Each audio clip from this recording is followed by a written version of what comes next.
Las Vegas. Sayadaw, Upādāna, paccayā, Bhavo. This is another link, right? Because there is clingy, nung as a condition, becoming arises. In this context, there are two meanings for becoming. Please remember these. 1. Rebirth producing kamma, action 2. Rebirth process. Upādāna paccayā kamma bhavo. Even though this link is called Upādāna paccayā bhavo, some teachers describe the first meaning as Upādāna paccayā kamma bhavo. Bhavo is rebirth or existence, right? Kamma bhavo is rebirth producing kamma or action. Kamma bhavo is very plain, very clear. When you have craving, it becomes clinging or strong attachment. Because there is this clinging, you have to do something to satisfy it, right? If, for example, you are strongly attached to your wife, your property, your family, what kind of upādāna is it? Kamupādāna, right? Because of kamupādāna, you then do action to get or keep these things.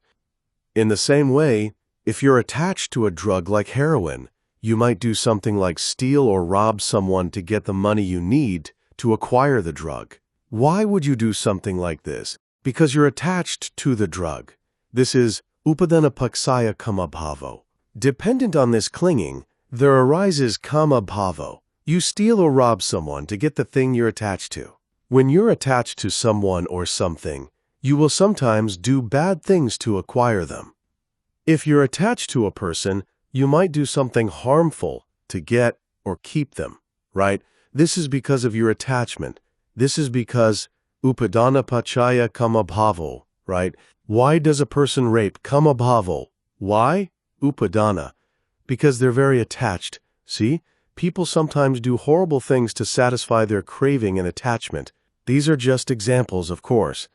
Maybe you love your spouse very much. If someone did something hurtful to your spouse, you might decide to do something hurtful to that person in return, right? Why? Because you're attached to your spouse. Upādāna paccayā kamma bhavo. 98. Upādāna paccayā bhavo kamma is action, right? This action can be moral or immoral. Now we're talking about immoral action. Because of our attachment to colors, sounds, smells, tastes and touches, people or things, we commit immoral actions. If you're attached to your money and someone takes it wrongly, you might come after them with violence, right? This is because you're attached to your money. If they took something minor, like this book, you probably wouldn't be attached, right? You might not feel or do anything about it. Even if you knew who the perpetrator was, you might not say a word. But when you're attached, you'll respond by word or action.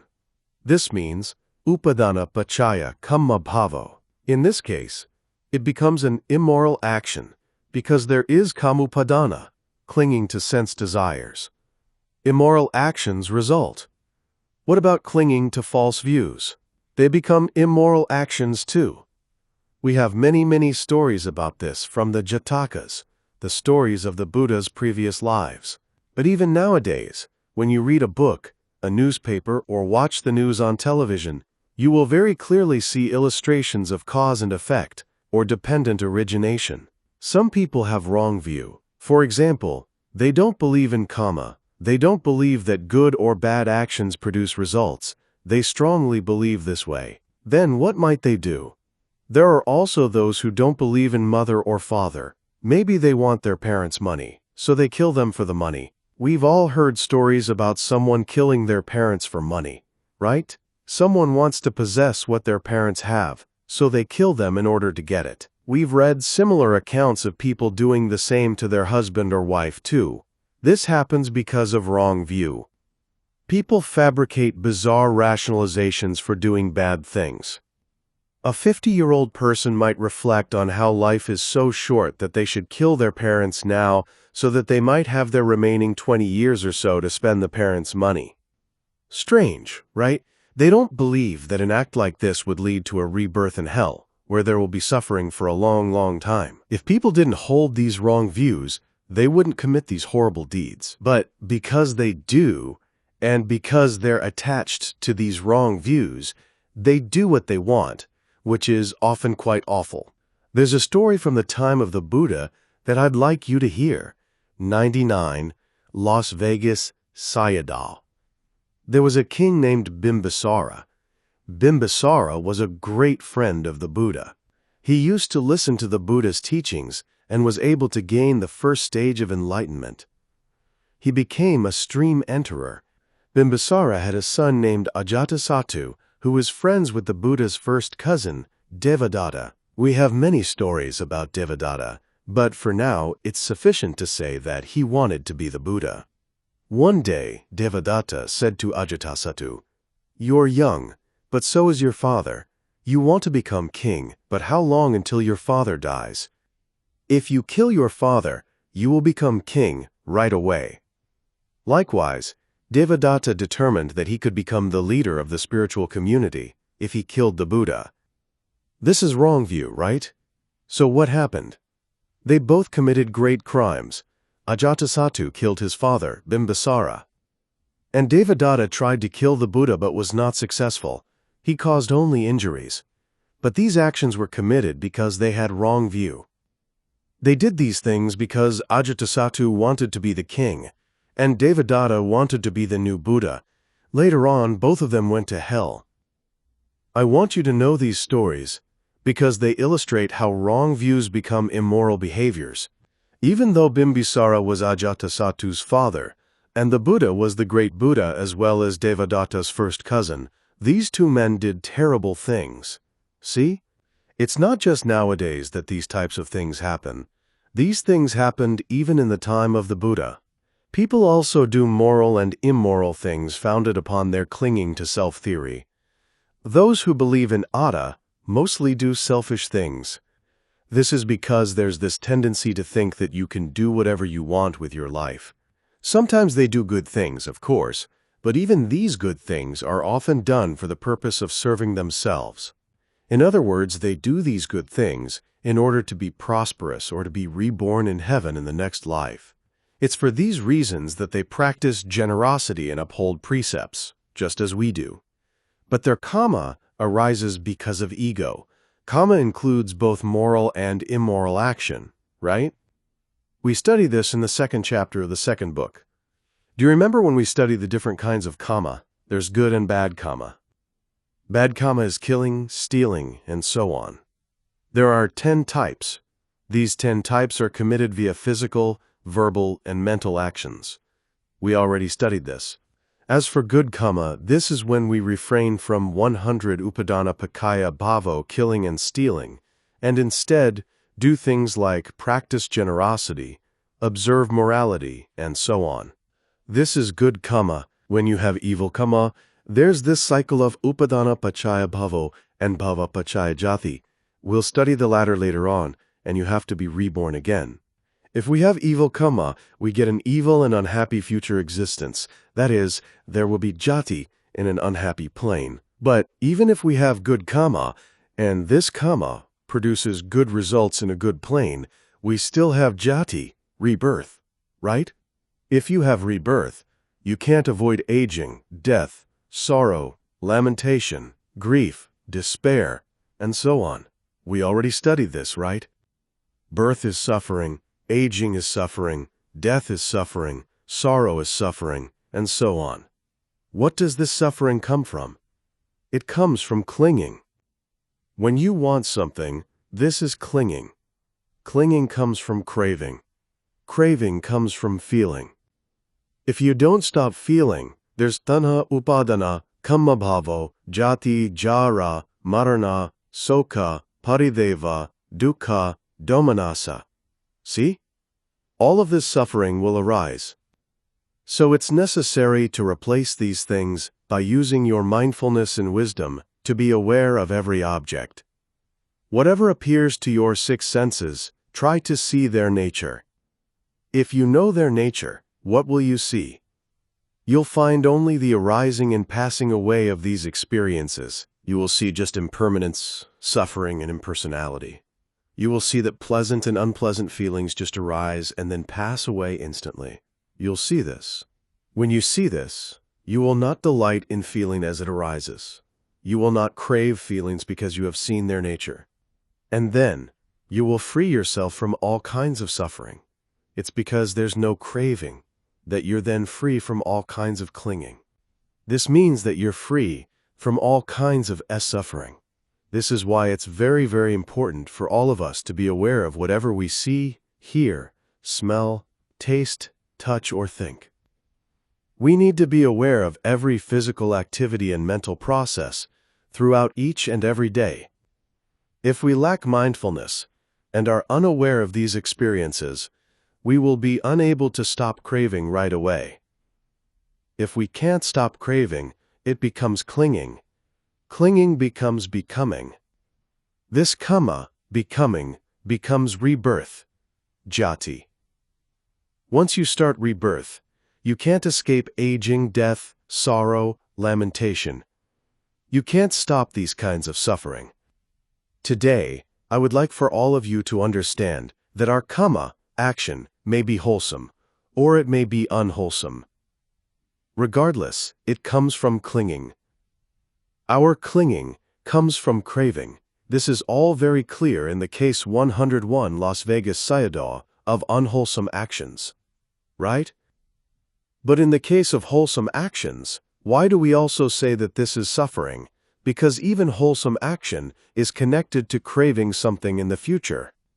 And because there's craving and strong attachment, you do something. This is because your purpose, your objective, is not liberation. That is why you are reborn again and again. And rebirth is suffering. As I told you last week, whatever good things you do, generosity, morality, or meditation, just wish for liberation. You may wish, may the power of my dana, sila, and bhavana be the cause for liberation. It's very important that you understand this point. Otherwise, the good or bad things that you do just become jati. When the Buddha gained enlightenment, he recognized that he had been reborn again and again, passing through the cycle of rebirth and death many, many times because of craving. He subsequently taught that craving is like a carpenter that builds your house of 5 aggregates. Because of these 5 aggregates, we are confined to this house and have to die and be reborn over and over. But, he said, now that I have seen you, you will not build my house, my aggregates, ever again. Craving is the main cause of suffering. When we understand its nature, we won't allow it to remain. What did the Buddha say we have to do if we want to get away from suffering and gain enlightenment? He said that we have to kill our father and mother. Here, though, the Buddha meant that father and mother are craving and ignorance. He said that these are like our parents because we are reborn because of them. We can't think that craving and ignorance are our friends. They are not good friends. Rather, they are our big enemies. They are the main cause of suffering. Let's stop here for today. Thank you. Ki. Sadhu, sadhu, sadhu. Okay, do you have any questions about what we've talked about so far? Q. I think it's the last link, Jara Marana, and so on, that mentions so many things. Do each of those things happen in order? No, aging, death, sorrow, lamentation do not happen one by one. They can be experienced in any order. Of course, aging and death do occur in that order, right? But there's no sorrow after death. Sorrow comes before 102 Upādāna paccayā Bhavo death. Right. There's sorrow, lamentation, crying, dukkha, bodily pain, and domanassa, grief or mental pain. At this point, we've already passed jati, right? We're now involved in aging, getting old.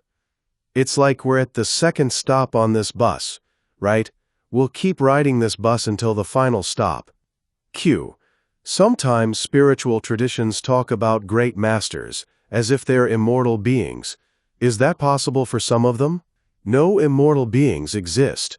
According to the teachings of the Buddha, he taught, Sabbe sankhara anicca. If a person believes in the notion of an immortal soul, this is clinging to self, or soul theory.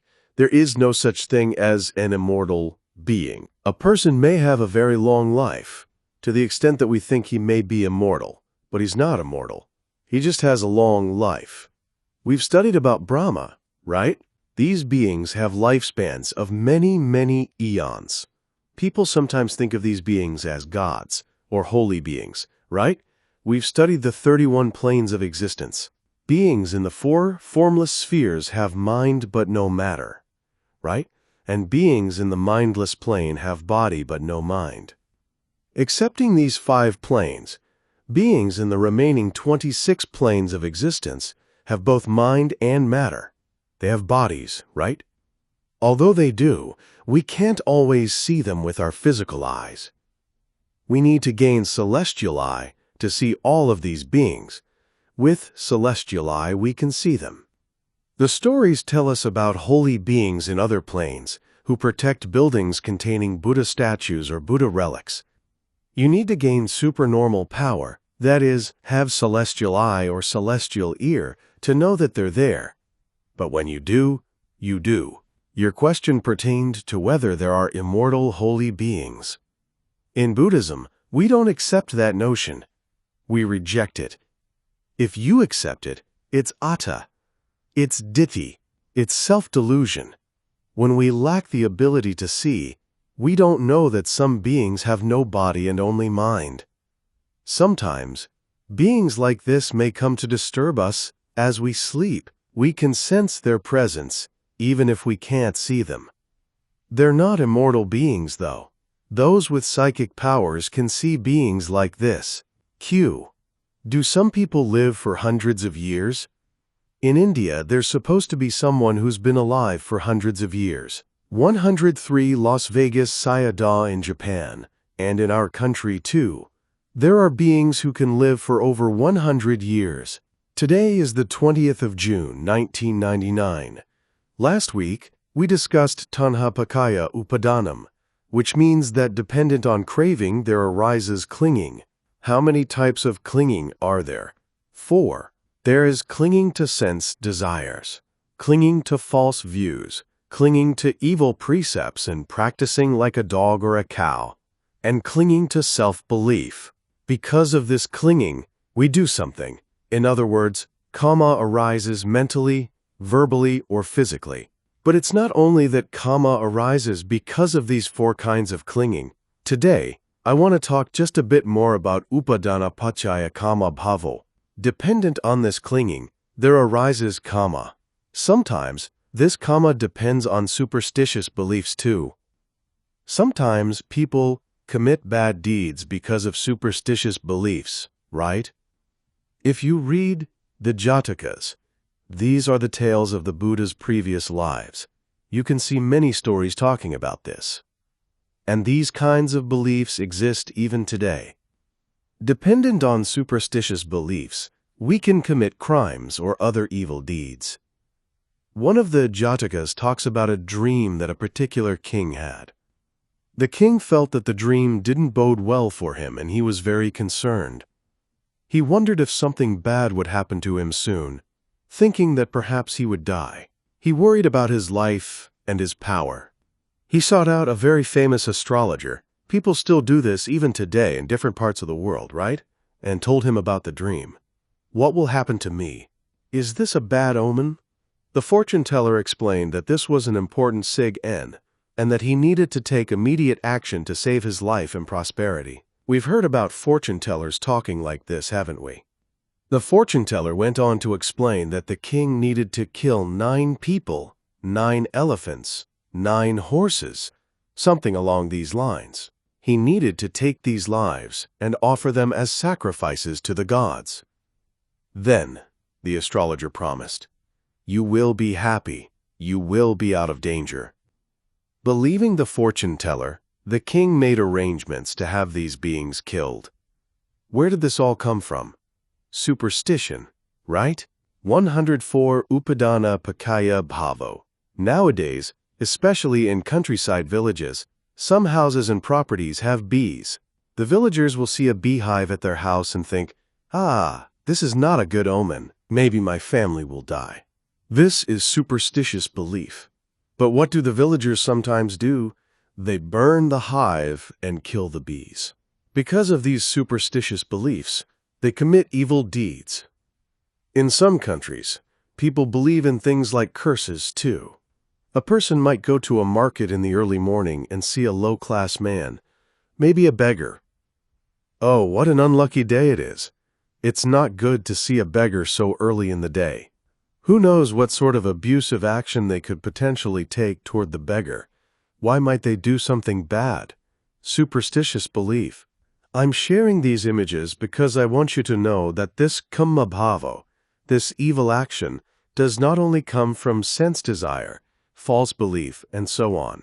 It can also come from superstitious beliefs. These things are a matter of cause and effect. So, as we've studied so far, tanha paccayā upādānam, because of craving, there arises clinging. Today, as we continue talking about Upādāna paccayā bhavo, I'll remind you that bhavo has two meanings. 1. Kamma bhavo. 2. Upapatti bhavo. Kamma bhavo means action. Action is cetana, or volition. We already studied this when we learned about sankhara. The reality here is cetana in 29 types of consciousness. This is the 12 types of unwholesome consciousness, the 8 types of great wholesome consciousness, and the 9 types of sublime wholesome consciousness. The cetana in these 29 types of consciousness is called kamma bhava, or action. This is rebirth-producing kamma. This kamma will produce rebirth in the future. Okay, now, the second meaning is upapatti bhava. Upādāna paccayā upapatti bhavo. There are 9 types of upapatti bhavo. This refers to the process of becoming. I will explain these types of rebirth process to you one by one. Now, I'd like to provide some context through additional explanation of kamma bhava, or rebirth-producing kamma. 105 Las Vegas Sayadaw. When you have a craving for something or someone, it becomes attachment, clinging. Once there is clinging, you do say or think something unskillful, of which there are 10 manifestations. Remember this? There are 3 types of unskillful physical actions, 4 types of unskillful verbal actions, and 3 types of unskillful mental actions. These are the 10 kamma bhava. Let's say you want something. The wanting is tanha, craving. Then, because you're attached to that something, you think, oh, I have to get this. If you're attached to something like heroin, you'll go to buy the drug, and if you don't have enough money, what might you do? You might steal or even kill, so that you can have the drug. This is action. What about if you're attached to a person who doesn't want you? You might use force, and perhaps do something like commit sexual misconduct. This is because of your clinging. This clinging becomes kamma, action. In this case, it is evil, action. If you want something from someone, you might lie to them in order to get it, right? Or, if you see 2 people who are friendly but don't like that they are friends, because it somehow prevents you from getting what you want, you might slander one of the people. You might also say bad, harsh things, or threaten them in order to get what you want. Because of our craving and clinging, we commit these verbal actions, lying, slandering, harsh speech, and talking vainly. What about mental actions? Maybe there's something you'd really like to have, but it belongs to someone else. Sometimes you may even entertain unlawful ways of acquiring these things you want. There's generally wrong view surrounding these types of wants and wishes. Can you see how we can commit evil actions because of our craving and attachment? Clinging. This is kamma bhava. As you commit these evil deeds, kamma bhava paccayā jati. Jati is rebirth. So, depending on kamma bhava, rebirth-producing kamma, jati arises. In this case, you have to be reborn in a lower state. See that? This happens according to your evil actions, which are the cause. We're talking about evil actions, right? What about good actions? Kamma bhava isn't only unwholesome volition, right? It's also wholesome volition. Maybe you do good things because you want to be rich, pretty, or powerful in your next existence. Maybe you want a good rebirth. When these things are done without sila, samadhi, and panya, there is craving. This craving becomes bigger, and then there is strong attachment, clinging. And because of this craving 106, Upādāna paccayā bhavo and clinging, you will do something good. Maybe practice generosity, observe morality, do chanting, pray, or perhaps sit in meditation. We have 10 kinds of good actions, right? We can gain merit through doing these 10 things. These are the bases of merit. Do you remember when we studied these? 1. Generosity. 2. Morality. 3. Meditation. 4. Reverence, honoring those who are honorable. 5. Service, doing something for the temple, a church, society, your parents, your teacher, or your elders. 6. Transfer of merit, doing something related to generosity, morality, or meditation, and then transferring your merit to others. 7. Rejoice in the goodness of others. Teach the doctrine. 9. Listen to the doctrine. 10. Sometimes we want something worldly, whether it's in this life or in a future life, and then we do something good. Why did we do something good? Because there was great wholesome consciousness. This is kamma kusala. In other words, we did these good things because we had one of those types of wholesome consciousness. According to that good kamma bhava paccayā jati, dependent on action, becoming, there arises rebirth in the next life. Here, jati is caused by good action. So where do we have to be reborn? In a good plane, in a good existence. See that? You don't have to pray for a good rebirth because it happens according to a cause. When your actions are good, there may be rebirth as a human being or as a celestial being. Some people think that life in a Brahma world is better than the human or celestial worlds, so they practice tranquility meditation in order to gain jhana and be reborn in one of those higher worlds. There's attachment to the idea of going to these worlds, right? As you practice tranquility meditation and gain jhana, if you die without losing your jhana, 107 Las Vegas Sayadaw, you will be reborn in one of the Brahma worlds. This is also kamma paccayā jati. In this case, your jati will be in the Brahma world. So we're talking about volition, cetana, in 29 types of consciousness, right? There is connection between Upādāna paccayā kamma bhavo and kamma bhava paccayā jati. So because of clinging, there arises action, kamma bhava. And because of this action, it could be moral or immoral. There is rebirth. We say kamma bhava paccayā jati. In the Pali, we usually just use the word bhava, though. We say bhava paccayā jati. But we have to understand that bhavo has two meanings. One is kamma bhava, and the other is upapatti bhava. Kamma bhava is rebirth-producing kamma. This is moral and immoral action, as I've just explained. Now, I would like you to know about upapatti bhava. This is rebirth process. There are 9 types. 1. Kama bhava. This is the kama sensuous plane.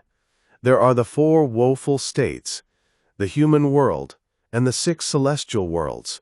That's 11 planes of existence. According to kama bhava, when you have craving or clinging, you do something moral or immoral to satisfy that urge. As a result, there is upapatti bhava. There is rebirth in one of the 11 planes of the sensuous sphere. We studied rebirth in the 2nd chapter of the 2nd book.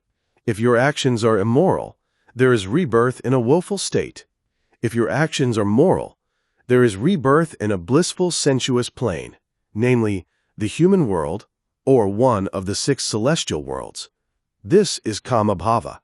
2. Rupa bhava. How many rupa bhava are there? 16. Among the Brahma worlds, there are 3 first jhana planes, 3 second jhana planes, 3 third jhana planes, and 7 fourth jhana planes. Generally speaking, we refer to these 16 planes as rupa bhava. According to the specific jhana, there is rebirth as a Brahma somewhere in rupa bhava. 3. Arupa bhava 108. Upādāna paccayā bhavo. This is the formless sphere or the immaterial planes. There are 4 of these. If you gain arupajana, according to this kamma bhava, your jati will be in arupa bhava. 4. Sanyi bhava. There are different planes of existence, right? Sanyin is sanya, perception. Here, sanyin is sanyi bhava in 29 planes of existence. That is, it is perception in every plane of existence. except for the plane of mindless beings and the topmost plane. Since asanyi means no sanya, we are now talking about planes in which beings have perception. Mindless beings and beings in the topmost plane, where there is neither perception nor non-perception, are excluded from this group. Thus, the 29 planes with perception are called sanyanyi bhava. 5. Asanyi bhava. This specifically refers to the plane of mindless beings. These are beings without perception. As we've already studied, if you wish to be reborn as a mindless being, you must practice in accordance with your wishes to gain the 5th jhana. Because of this good action, kammabhava, as jati, you will be reborn as a mindless being. This is asanyanyabhava. 6. Nivasanyanyabhava. We learned about this in the first chapter of the first book. This is the plane of neither perception nor non-perception. It's very subtle. Of the 31 planes of existence, this is the topmost plane. 7. Ekera vokara. Ekera means one, and vokara means aggregate. Khanda and vokara have the same meaning. 1 quarter and 25 cents have the same meaning, right? So eka vokara means one aggregate. What kind of being has just one aggregate? Mindless beings. When a mindless being becomes, he has just one aggregate, rupa. A being who has just one aggregate is called eka vokara.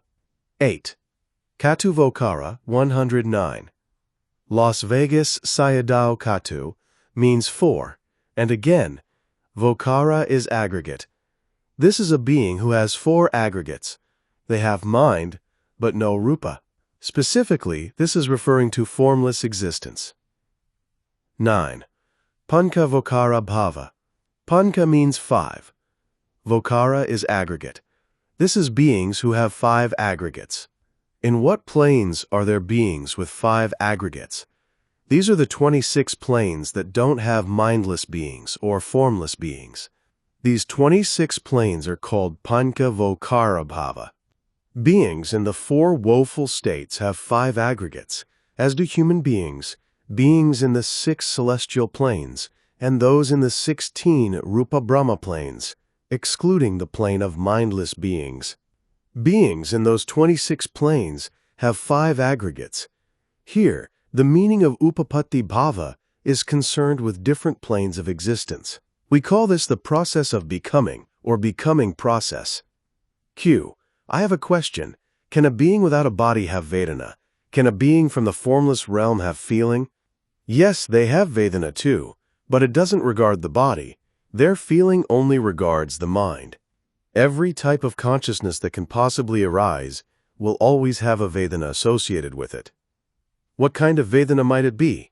We already studied this. What kind of Vedana is associated with formless consciousness? Upekha Vedana. There is no Sukha Vedana or Dukkha Vedana, only Upekha Vedana. The jhana of formless consciousness is very subtle. It consists of only 2 factors, Upekha and Ekagata. Upekha is neutral feeling, right? Ekagata is one-pointedness. These are the 2 factors of Upādāna. They are the same factors as the 5th jhana of the form sphere. So, we've been studying here that our wholesome or unwholesome actions will give the result of either a good or a bad existence. Who sent us to this human world? No one, right? No one. It was you yourself. That is, because you did good things in your last life, you had good karma. This good karma gave rise to this jati, bhava, and you were reborn in this life as a human being. But sometimes, we come across suffering or other difficulties, right? This means that we didn't only make good karma in our last life. 110 Upādāna paccayā Bhavo. We sometimes did unwholesome things too. Our life has its ups and downs, right? Someone might ask you why we became human beings. Was it because we had good karma or bad karma? Some people with difficult lives might assume that they were reborn as a human being because they had bad karma. But, actually, the human world is a good world compared to unhappy planes. We can consider this human world to be a blissful world. It's because of our good karma that we became human beings. We studied this in the 2nd chapter of the 2nd book when we talked about reproductive karma. We have accumulated good and evil karma over many, many, many lives. When the time comes, this karma gives results. Even animals can become human beings again. In Theravada Buddhism, we don't accept the notion of reincarnation, but we accept rebirth, which is based upon cause and effect. Some people think that Mr. A will be Mr. A again in the next life. This is the notion of reincarnation. But we don't believe that. We believe in rebirth. Rebirth happens according to karma. For that reason, we can't claim that Mr. A2 is the same as Mr. A1, nor can we claim that Mr. A2 is completely different from Mr. A1. Let's look at an example. A person's father may die and later be reborn as the person's son. That child may remember parts of his past life, things he used to do, or the names of people that he knew, thus leading the new parent to perhaps conclude that his son must have been his father in the last life. But it's wrong to say that the person who was his father in the last life is his son in the next life.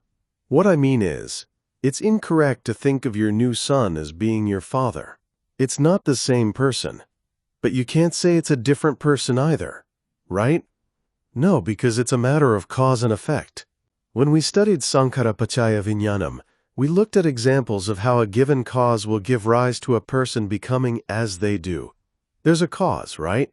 If we think that there's no cause, that is, we think these things happen because a God makes them happen, well, we don't believe that in Theravada Buddhism. We don't believe in reincarnation. We believe in rebirth, which is caused by our previous wholesome or unwholesome actions. This point is very hard to understand, right? Someone might reflect, wow, my son remembers everything about times we spent together in his past life. He must have been my father. Then, what happens? Then you have people paying respect to 111 Las Vegas Sayadaw their child as if it's their father. You shouldn't think or act like that. Your son is not your father. Your father may have done good things but was very attached to you. And maybe that's why he was reborn as your child. But he's no longer your father. This is Kamma Bhava Paccayā Jayati. We've been talking about Jayati. Where did you come from? Where do humans come from? Where do other beings come from? Things from the previous life were a matter of avijja and sankhara, right? There was avijja paccaya sankhara. Then there was sankhara paccaya vijnanam. Rebirth consciousness arose. This new life didn't stop with vijnana either, because 5 aggregates arose for us. And because of craving and clinging, there is kamma bhava. And kamma bhava paccaya jati, rebirth will happen again. See that, right? Can you see the previous life and where we are in this present life? It's like there's someone who commits a crime and has to live in prison for many years. While he's imprisoned, he continues to commit crime. This is just like us. Because of our past avijja, ignorance, and sankhara, kama formation, there was vijnana and we became a human being. Now that there's been vijnana, there is also namarupa, salayatana, phassa, and vedana. This present life now depends on Vedana. If craving and clinging arise from Vedana, there will be action, Kamma Bhava. If there is action, we have to be reborn again. This cycle of rebirth and death has no end. It just keeps continuing. As he continues to commit crime, the person living in prison has no way to get out. Right? This person is us. Q. Scientifically, they're learning to clone animals. They eventually hope to clone people. This is a known fact. They've been able to clone sheep and create an exact duplicate. In other words, the animal wasn't born. Scientists made it. What sort of karma would a cloned person or animal have? A human being has consciousness, right? Do these cloned creatures have a mind? Q. I think so. Scientists have taken a piece of meat and used it to create fake meat. I don't know its actual properties, but it looks exactly like meat. I don't know much about cloning living creatures, though. 112 Upādāna paccayā Bhavo cells are one kind of rupa. In the 3rd chapter of the 2nd book, we studied rupa, born of kama, right? These cells, this matter, this rupa, are born of kama. Cells are unique. They may or may not appear the same on the surface, but they have different qualities from other cells. Physical matter depends on karma too, right? This body, which is composed of cells, depends on karma. We call this rupa, born of karma. The cells come together and form a person, right? We can understand that this is possible. But as each cell is rupa born of karma, the color, quality, or characteristics of individual cells vary and differ. The blood of human beings differs, right? Some people have type O while others have type A. This is because of our karma. This is why our blood, our cells, our bodies differ. There is life. Sometimes we can see it, and sometimes we can't. As an example, certain spirits may sometimes attach themselves to big or special trees. You can't see these spirits. The same thing might happen to a venerated statue or place. Perhaps you've seen people offering food, flowers, candles, or incense to one of these four-faced Brahma statues. Even though people can't see any Brahma, they may be able to contact a Brahma being with their mind. They can hear him, but they can't see him. This is an instance of some unseen being attaching itself to some special place or thing. All that to say, perhaps some being attaches itself to a cloned body or cell and animates it. Q.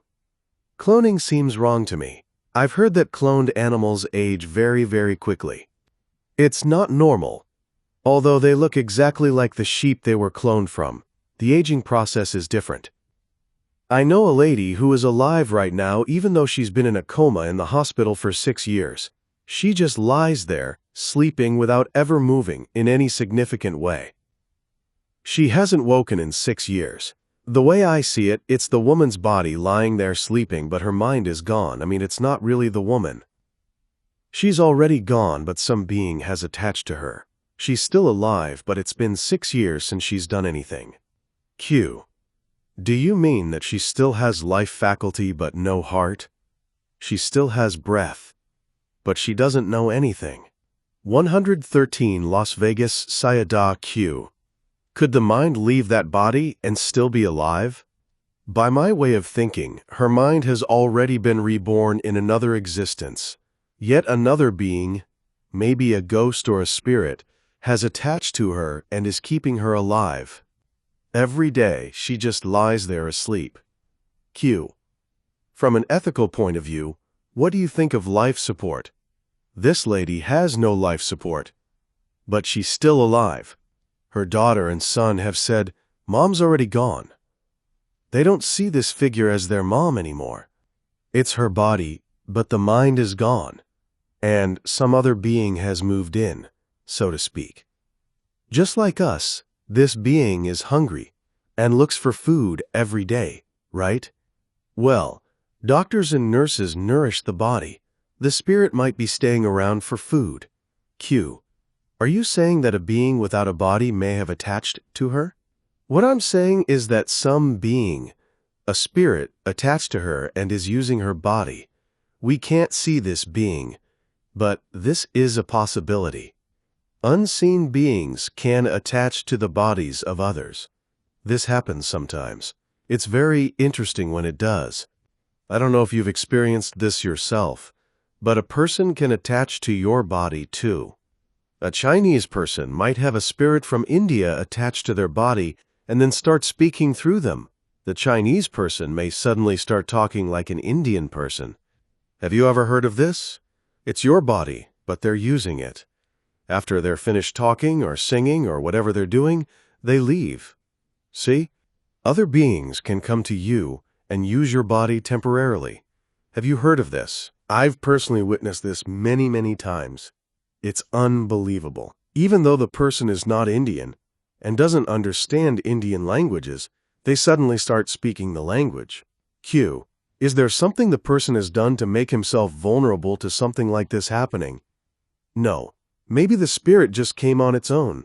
But the question was about cloning, about taking a cell and making a body, right? Sure, but they can't make a mind. At best, they could perhaps make a physical body. 114 Upādāna paccayā Bhavo Q. Only a spontaneously reborn being can do this. Yes. Q. Could it be an actual rebirth of another mind? Only a spontaneous being can do this. Q. Even if it's just growing from a cell? Yes. Q. Cloning like this seems like an unethical thing to do. I agree. Q. They say that they're doing this to learn more about the nature of diseases. Or maybe it's trying to play God. I don't know. They're wasting their time. They can make cells and grow it into a body, even a person, but they can't create a mind. Believe me on this. They can't do it. Just like they do with computers, they can make one look and act like a person, but it would still require human intervention, such as programming, to make it function fully. Q. Would the rupa of a human clone hold the kamma of the person it was cloned from? I mean, would there be any impressions or memories remaining? If you're cloning from cells, I don't think so. It would require a being attaching itself to the body to animate it. Q. A clone of you might look just like you, but be a total stranger. Very interesting. Yes. 115 Las Vegas Sayadaw. So we've been talking about Upādāna paccayā Bhavo, right? What's the reality of Bhavo? The reality of Kamma Bhava is Cetana, and the reality of Upapatti Bhava is resultant aggregate and Rupa born of Kamma. What exactly is resultant aggregate? It is 32 types of mundane resultant consciousness and 24 Saitsika. The reality of Upapatti Bhava is those, plus 20 types of Rupa born of Kamma, 116.